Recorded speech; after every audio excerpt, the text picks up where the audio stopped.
Buongiorno da Renzo Michieletto e ben ritrovati con un nuovo appuntamento di Radio Veneto Agricoltura che quest'oggi dedicheremo al PSR, ovvero al Programma di Sviluppo Rurale del Veneto, che riguarda il periodo 2014-2020.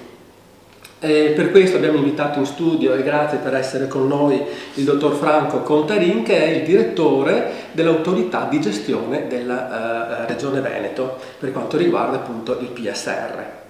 Allora, il PSR, ricordiamo, Programma di Sviluppo Rurale, è uno strumento finanziario per lo sviluppo che porta risorse al territorio rurale e in particolare al mondo agricolo. Uno strumento finanziario che per il periodo 2014-2020 ha una disponibilità finanziaria di oltre 1 miliardo di euro, 1 miliardo 180 milioni di euro più o meno, per il 43% finanziato dall'Unione Europea, 40% dallo Stato italiano e il 17% dalla Regione Veneto. Dottor Contarin, da tecnico, come possiamo definire qual è l'importanza del PSR per il territorio e per l'agricoltura?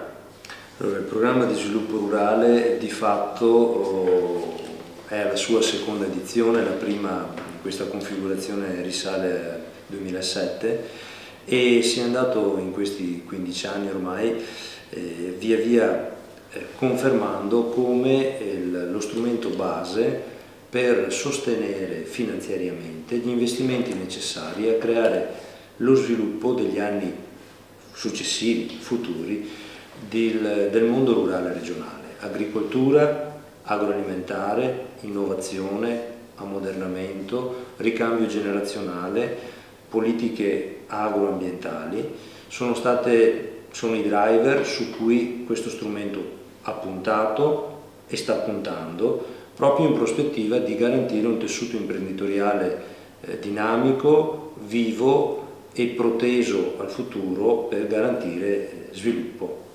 Quindi è uno strumento finanziario importantissimo non solo per le disponibilità finanziarie ma proprio anche per gli obiettivi che si pone. Possiamo anche delineare un pochettino com'è strutturato, perché magari chi ci segue, non tutti conoscono nei dettagli questo importante strumento, però possiamo in pochi secondi inquadrare e delineare un po' l'intelaiatura del PSR. Assolutamente, il programma di sviluppo rurale è un documento, è un progetto di strategia che persegue 6 priorità, 6 obiettivi. Il primo riguarda il sostegno all'innovazione, il secondo riguarda il sostegno alla competitività delle imprese agricole e alla loro redditività, il terzo riguarda il sostegno allo sviluppo di filiere agroalimentari moderne, il quarto riguarda gli interventi e le tecniche culturali cosiddette agroambientali, cioè più compatibili con il miglioramento dell'ambiente. La quinta priorità riguarda la salvaguardia, cioè il sostegno a misure che garantiscano la salvaguardia delle risorse naturali, l'adeguamento ai cambiamenti climatici.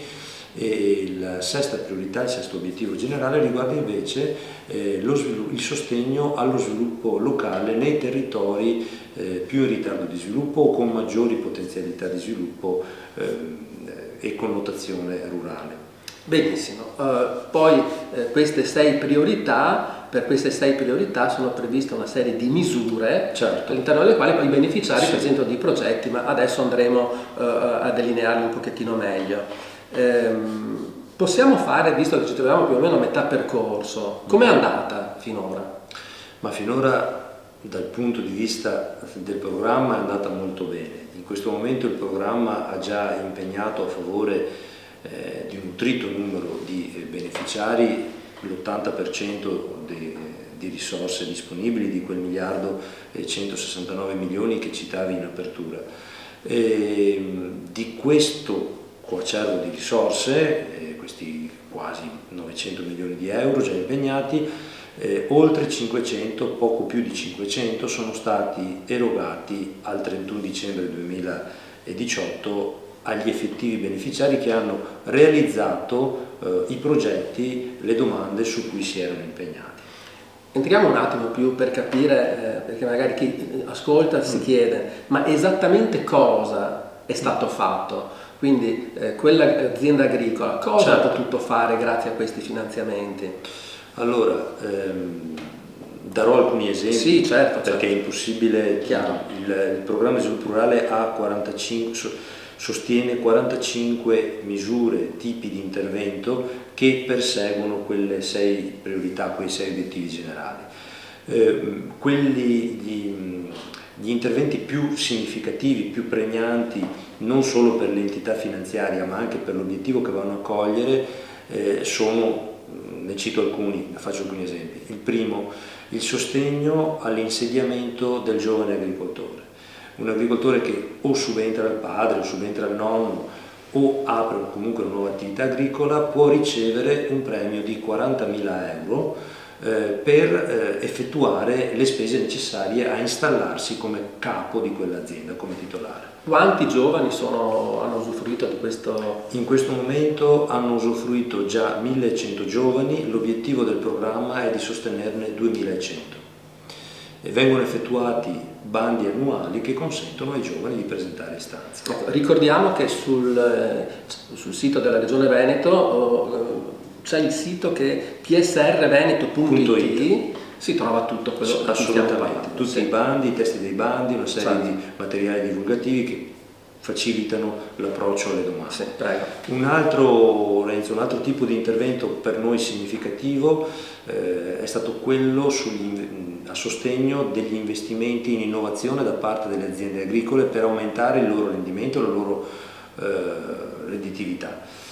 Stiamo parlando in questo caso non di un premio ma di un aiuto percentuale, su un'aliquota di aiuto che oscilla tra il 40% fino anche al 60% del costo sostenuto, su progetti che possono avere al massimo un'entità di spesa di 600.000 euro nell'arco di 4 anni. Parliamo di ammodernamenti effettuati da cantine, il settore del vitivinicolo è sicuramente un settore importante, anziché stalle, allevamenti, anziché altre tipologie di attività di aziende anche dedicate all'ortaggio, alla frutticoltura, ai seminativi. Un altro esempio di un tipo di intervento che sosteniamo è quello dei pagamenti agroclimatico-ambientali. I pagamenti agroclimatico-ambientali sono di fatto delle tecniche di coltivazione più rispettose dell'ambiente. In questo momento abbiamo 8.000 aziende sotto impegno, ricevono un premio annuale basato sull'impegno svolto e per unità di superficie, per ettari di superficie sotto impegno, per 5 anni. Un altro significativo intervento, gli ultimi 3 che vorrei citare sono: il primo, il sostegno alla conversione all'agricoltura biologica, al metodo di coltivazione biologica o al mantenimento del metodo biologico. Abbiamo 1.000 produttori biologici che ricevono un premio annuale per questo loro impegno. Un secondo tipo di intervento importante per la nostra montagna, molto provata negli ultimi tempi, è la cosiddetta indennità compensativa in zona montana. Abbiamo un premio a ettaro di superficie operativa o investita da altre colture condotta da parte dell'agricoltore. Sono circa 3.500 gli agricoltori che sosteniamo in zona montana con questo intervento. E da ultimo, lo cito, un intervento di tutt'altra natura infrastrutturale, e cioè un sostegno di quasi 50 milioni di euro per l'infrastrutturazione in banda ultralarga veloce e super veloce, quindi dai 30 megabound al gigabound, non sono così tecnico, ma per portare la banda larga nei comuni rurali più lontani. Certo. Ascolta, al contrario, ci sono delle misure che invece non hanno, come dire, sono state sottotono, nel senso che i beneficiari potenziali non hanno usufruito come invece si pensava?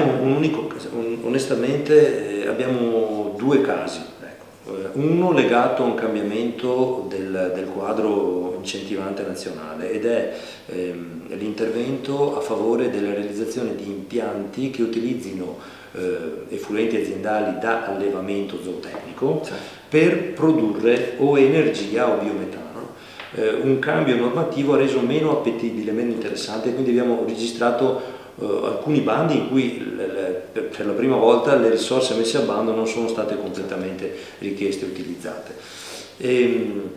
Questo è stato il primo caso, diciamo così, proprio clamoroso.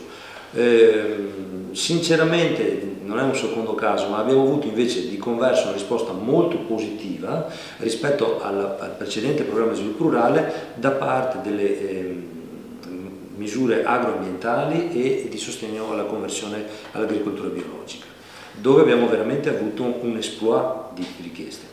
Bene, ascolta Franco, secondo te com'è percepito il PSR dalla comunità veneta non agricola?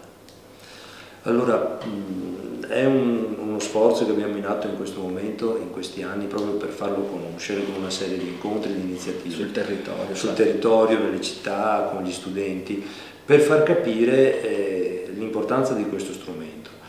Ti dirò che abbiamo riscontrato un aumento dei cittadini che conoscono, sanno dell'esistenza del programma di sviluppo rurale, e all'interno di questo insieme, stiamo parlando comunque di entità inferiori al 10% della popolazione regionale, che ricordo non è poco, comunque se paragonato agli addetti ai lavori, al numero degli addetti ai lavori, è interessante perché una parte anche di questi, abbiamo fatto alcuni test, alcune interviste, dimostra di conoscere, di sapere che con questo strumento l'Unione Europea, l'Italia e la Regione Veneto perseguono delle politiche rivolte a uno sviluppo più sostenibile. Ascolta, e il peso della burocrazia si fa sentire anche qui? Allora, sicuramente questi strumenti richiedono una burocrazia che può sembrare pesante, ma che in realtà è impegnativa e rigorosa. Ricordiamo che si tratta di risorse pubbliche con entità anche significativamente importanti affidate a soggetti privati, per la maggior parte dei casi, per realizzare dei fini propri.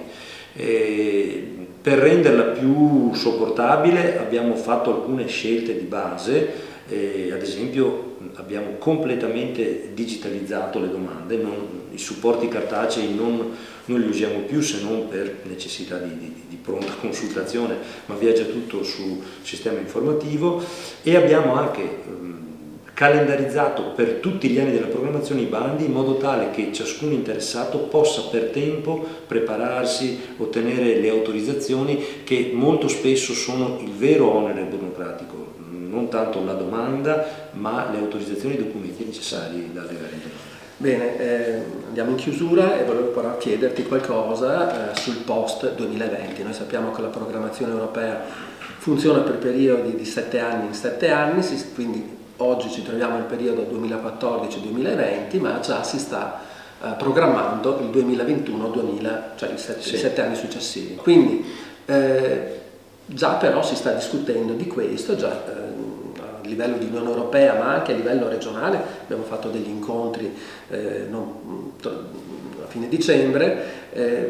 Cosa si può dire della nuova programmazione? Allora, la nuova programmazione, in questi giorni si sta affrontando il nodo principale della nuova programmazione. Il nodo principale della nuova programmazione 21-27 sarà l'approvazione del quadro finanziario pluriennale, cioè il bilancio che avrà a disposizione l'Unione Europea per attuare tutte le sue politiche. È in discussione presso il Consiglio dei Ministri, è prerogativa giustamente dei capi di governo decidere, ed è in discussione. Per quanto riguarda il profilo che più ci appartiene, più vicino a noi, che è quello della politica agricola comune, della PAC, all'interno della quale un pilastro importante è il PSR, siamo preoccupati. Registriamo una proposta da parte della Commissione di riduzione delle risorse, sensibile per lo sviluppo rurale, si parla del meno 17% rispetto all'attuale. Si sta lavorando per ottenere un adeguamento, un rialzo di queste risorse. Dal punto di vista dei contenuti, l'aspetto positivo è rappresentato da una convergenza, da una visione strategica unica che dovrà guidare l'uso del primo pilastro, dei pagamenti diretti, delle organizzazioni comuni del mercato, con gli strumenti dello sviluppo rurale. Certo. Bene, noi concludiamo qui questo nostro approfondimento dedicato al PSR. Ringraziamo il dottor Franco Contarin, che è il direttore dell'autorità di gestione della Regione Veneto per quanto riguarda il PSR.